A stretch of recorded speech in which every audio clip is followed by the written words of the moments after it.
Hello everyone. I'm so glad you've joined me today. I love sharing my ideas with you, and I hope I inspire you with today's creation. This week, I am focusing on the Bloom and Grow stamp set and different ways you can use to color it. I decided to revisit a technique that's been around for a long time, but I haven't seen it lately, and it's a fun technique. And I don't know about you, but I get tired of doing the same thing over and over again. I'm always looking for how can I adapt it, change it, or whatever. So for today's card, I use this image, and then I use the Budding Blooms dies to no, I didn't use the dies. Never mind. All right, so here it is. First thing I did was I did the whitewash technique. And this is a fun technique, but on dark paper you have to do it several times. So this will be a stop and start video, but that's okay because you'll see the whole thing without all the time in between. So let's get started with today's card. First thing you have to do is you have to take your image and you want to emboss it. Now you can emboss it with white, but I decided to emboss it with silver. I think this would be a very pretty anniversary card, wedding card, any of those would work. So after you've got it embossed, now it's time to start the, and you know what, I'm going to move this to this side because I need my water, okay? You need to do the whitewash first. So what you're going to take and do is take a little bit of craft ink, the refill ink, it's the white, and put it on a block. Then you're going to take some water and you're going to take and, for lack of a better term, water it down. All right, and I've got quite a bit here. Okay, here we go. Now I'm getting there. All right, you have to kind of move it around. After you've gotten it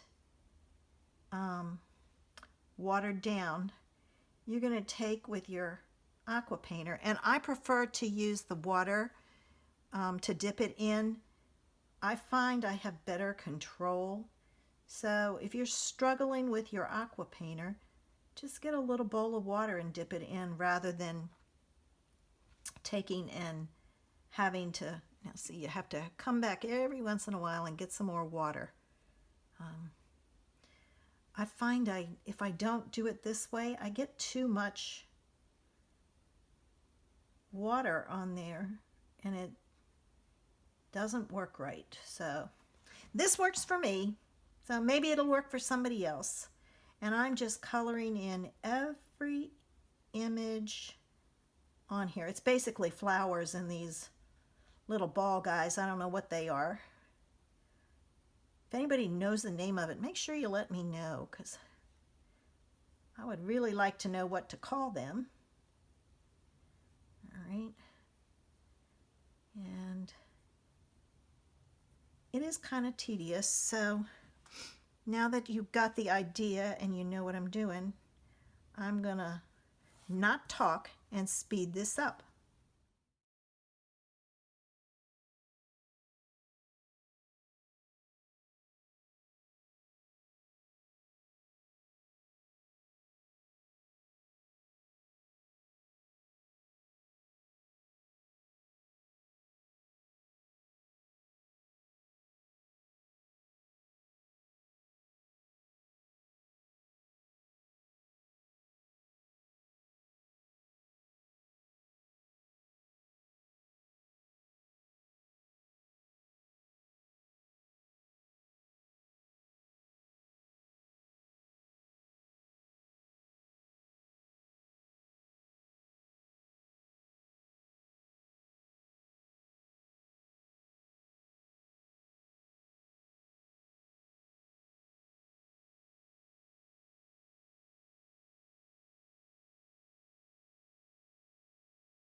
Okay, I have my whole image colored, And usually by now, the side that I started with is dry. And I will tell you, I colored over the whole thing and it's okay, because when you're all done, you can take and wipe the top off and it comes right off. So it's not that big of a deal to color over it. So now I'm going to go back and I'm going to start on the first end that I did, and I'm going to add a second layer of white.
My second layer has to dry, so while it's drying, I'm going to clean up.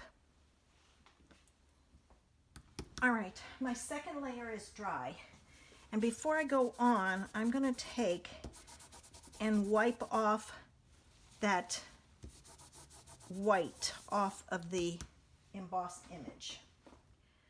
All right, I've got this all ready to go. And now this is where the whitewash technique comes in. You've got your background light, and now you're going to take Reinkers and you're going to color in your image. Now, I used Flirty Flamingo for the big one, and I will tell you this took several coats. All right, so again, you're going to take and do it the same way that you did the other one, but this time you're only doing the one image. So you have to kind of know your flower. All right, and after you get that first coat on there, you're going to let it dry. So you're going to clean your aqua painter. All right, and these two I had done with daffodil and they didn't show up, so I'm going to try crushed curry with this. I found the brighter colors worked better, so we'll see how this goes with the crushed curry. And you can easily add more color to your block. I've got to make sure I get the flower and not those other pieces. All right, and now I'm going to do the one down this end. So while you're working on one flower, the rest are drying. Okay, so we've got the yellow done. Now you're going to find it's going to dry really light. All right, clean it off. And I'm going to go in with my Granny Apple Green for my leaves. And they took several coats also.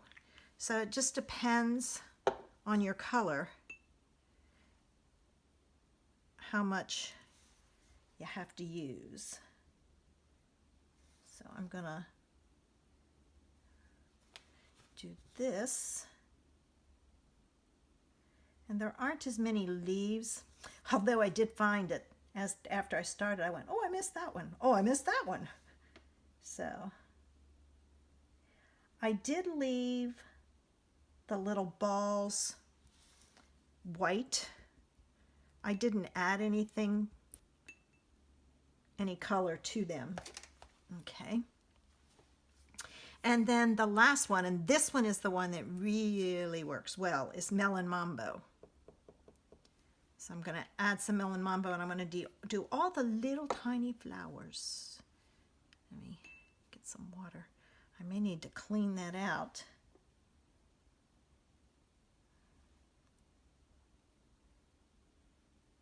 And again, you don't have to worry about doing it on top of the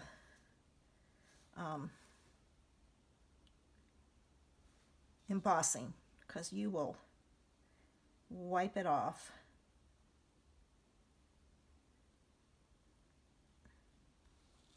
There are some like buds in here that I did do with the Melon Mambo also.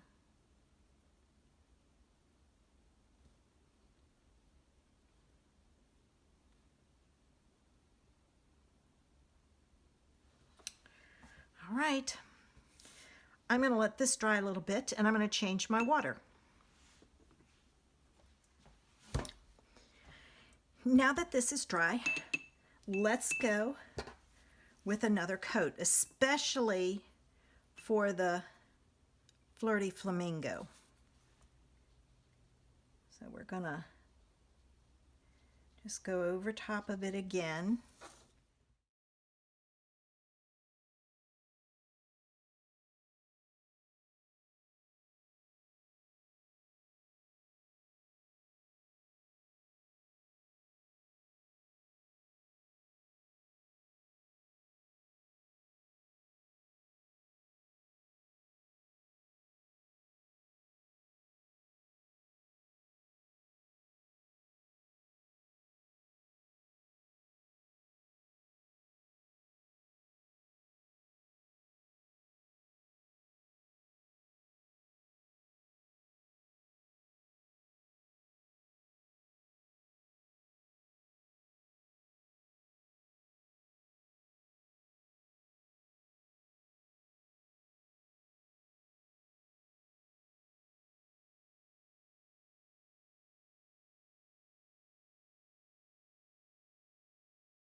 Okay, I'm happy with most of the colors but the center one, which is the Flirty Flamingo.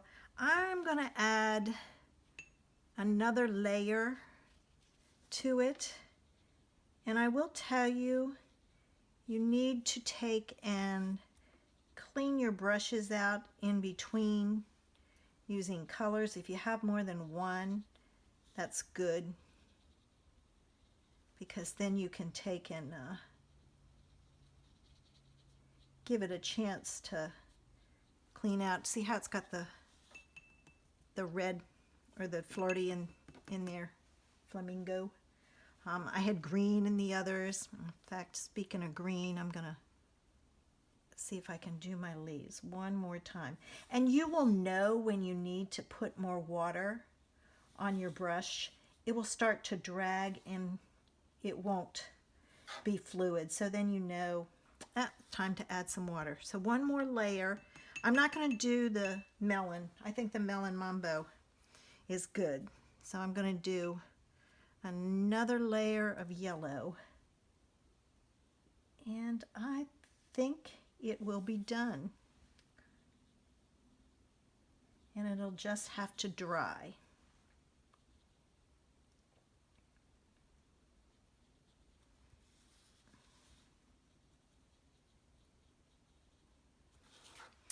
Okay, that has to dry, so I will clean everything up. Okay, I've let it dry, so now I'm going to take and I'm going to buff it again to get the ink off of the embossing. All right, we're ready to put our card together. I wasn't certain which way to go with this. I knew I wanted a ribbon, but I'm down to the bare minimum of what I have left, and I don't want to buy any more ribbon until I know it's going to be current. They always come out with some new ribbon, so I want to be able to use that ribbon.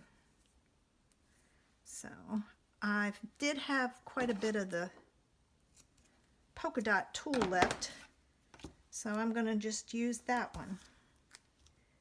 And I'm just going to add it to the side. If you're a paper crafter and you don't have a Stampin' Up! Demonstrator, I would love for you to be part of our paper craft community. There's a link below where you can subscribe and get all my ideas delivered to your inbox. So check it out. All right, I'm gonna go ahead and I'm gonna add tear and tape, double-sided tape, all the way down both sides, because after I finished this, I struggled with what to do with it. And I finally decided, you know what? I'm gonna try some silver. So I cut 2 strips. This is a great way if you only have a little bit left, or if you like to make your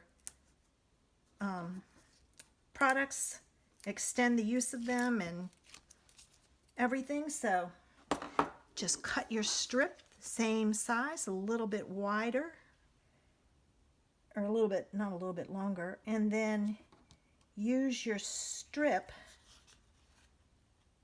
okay, to add to the back. And I'm going to do the same thing on this side. My suggestion is do one side at a time.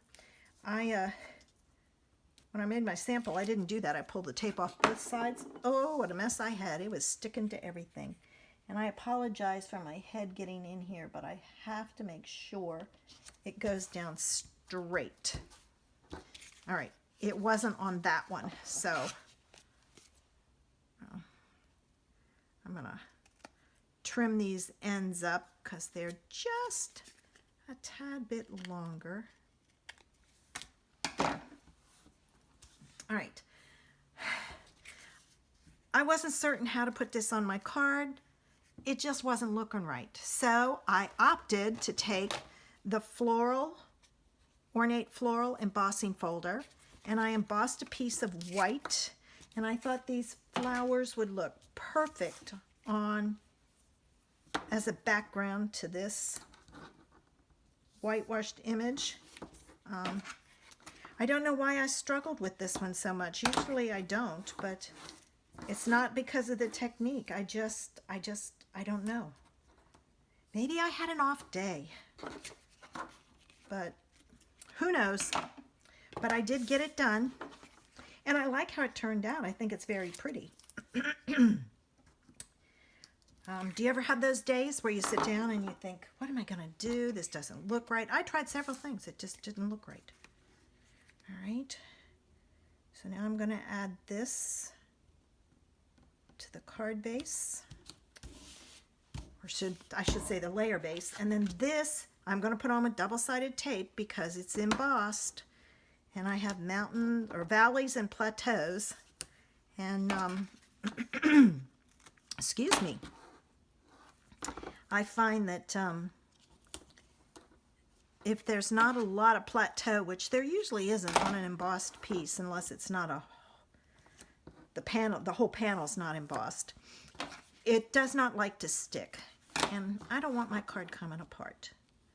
So I decided not to chance it and just to use the double-sided tape. All right, I'm going to put that on a card base of Night of Navy. Once I figured this out, it came together well. All right, now I'm going to take and I'm going to show you a little trick. I'm only going to pull this part the way off. Oh, I didn't burnish that one. And I'm going to pull this one part the way off. Then I'm going to go down to the opposite corner, And I'm going to do the same thing. I'll pull it part the way off and bend it back. This is a great little trick if you struggle with getting your layers straight. Okay? Make sure your tabs are back. All right? And then what you want to do is you put this down and you get your corners, your opposite corners lined up. They're not going to stick. And once you've got it lined up, you then take and pull the other pieces off and stick it down. And that way you can get a straight panel on your card. So, little tip for you. Now it's time to make a bow because this just called for a bow. So, and I will tell you this, I love this ribbon, but I think what it is I try to make my bow too tight, meaning I missed it. When you pull it tight, I try to go too tight and it doesn't like it. So keep that in mind. And if you can get these pieces tiny and keep them tiny, you will get it. Okay, and I'm going to, no, see, it doesn't look done to me if it's not tight. It's me, I know, so I'll just keep playing with it. There, that's better. Now that side's a little too big, so I'm going to make it a little smaller, and I am happy with that. So I'm going to cut it off and add it to my card base with some glue dots.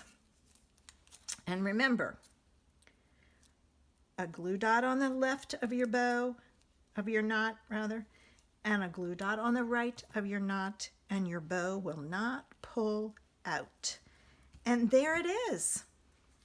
And don't forget, do the inside in the envelope. Now to keep it simple, I just stamped the same image with navy. I hope you enjoyed this one today. I hope I've given you some tips for how to do this technique and that I gave you some other ideas. I love having you come and visit me. I hope you have a great day.